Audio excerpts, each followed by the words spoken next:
Assalamualaikum warahmatullahi wabarakatuh. Selamat datang di pembelajaran daring. Hari ini kita akan membahas mengenai pidato persuasif. Nah, untuk itu tonton video ini sampai dengan selesai ya anak-anak. Nah, untuk itu sebelum kita masuk ke pidato persuasinya, kita harus kenali dulu dengan yang namanya pidato. Jadi pidato adalah kegiatan berbicara di depan umum yang menyatakan gagasan, pikiran, pandangan, arahan, atau pesan.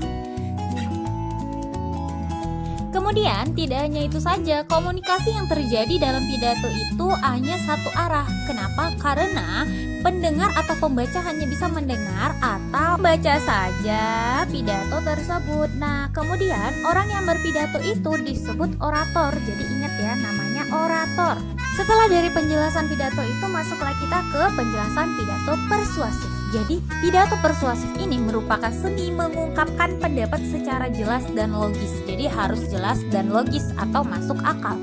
Nah, kemudian pidato persuasif ini bertujuan untuk meyakinkan audiens untuk melakukan sesuatu dan berisi ajakan untuk melakukan sesuatu. Jadi, dia sifatnya memang membujuk atau mengajak, namanya aja pidato persuasif. Jadi pidato itu merupakan salah satu bentuk komunikasi lisan. Maka faktor yang sangat berpengaruh terhadap keberhasilan pidato itu yang pertama ada unsur-unsur yang berupa intonasi, di mana intonasi itu ada tempo, tekanan, dan panjang pendeknya ucapan. Jadi kalau memang kalian mau memahami intonasinya itu, kalian harus memahami tempo suara kalian, tekanan setiap bacaannya, dan panjang pendek ucapan kalian.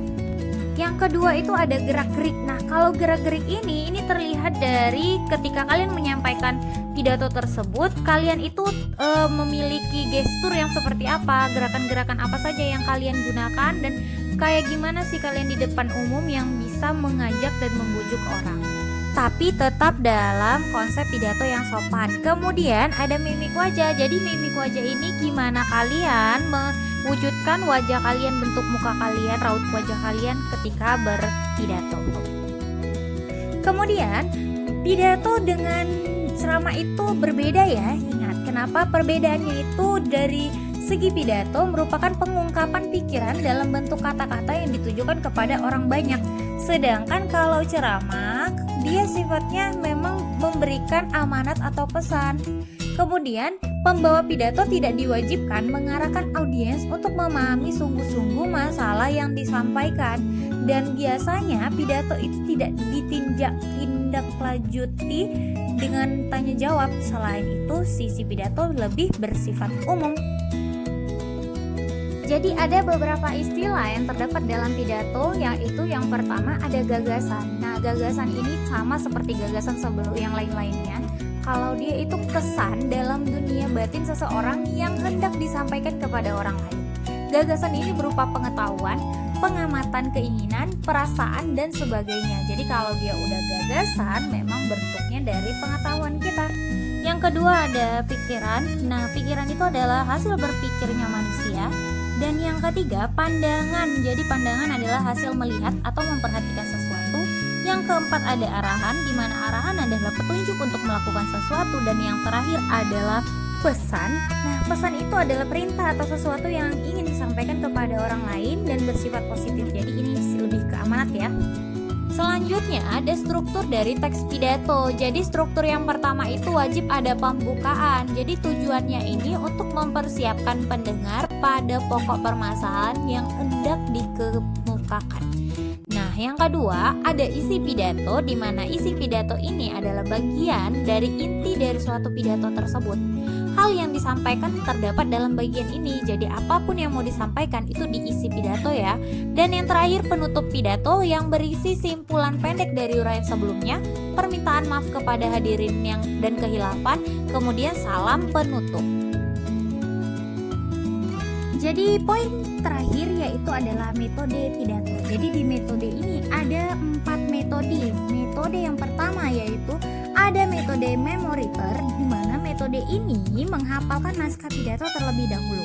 Yang kedua ada impromptu. Nah, impromptu ini adalah pidato tanpa naskah yang dilakukan secara spontan atau tanpa persiapan. Jadi kalau tiba-tiba kalian disuruh sama guru tanpa adanya persiapan terlebih dahulu, maka itu namanya adalah metode impromptu. Yang ketiga ada naskah. Jadi kalau dia metode dengan naskah, berarti kalian berpidato dengan membacakan naskah pidato yang jelas tanpa mengurangi hal apapun. Yang terakhir ada ekstemporan, di mana ekstemporan ini berpidato dengan menyiapkan terlebih dahulu garis-garis besar konsep pidato yang akan disampaikan. Itu dari pidato ekstemporan. Itulah dia metode pidato. Oke, masuklah kita ke tugas. Jadi tugasnya hari ini adalah silakan mempersiapkan sebuah teks pidato persuasif di mana kalian harus mengajak teman-teman kalian dalam pidato tersebut untuk belajar dengan sungguh-sungguh di rumah. Baiklah, maka jangan lupa untuk menyelesaikan tugas tersebut. Jadi kita tutup perjumpaan kita hari ini. Wabillahi taufiq wal hidayah. Assalamualaikum warahmatullahi wabarakatuh. See you.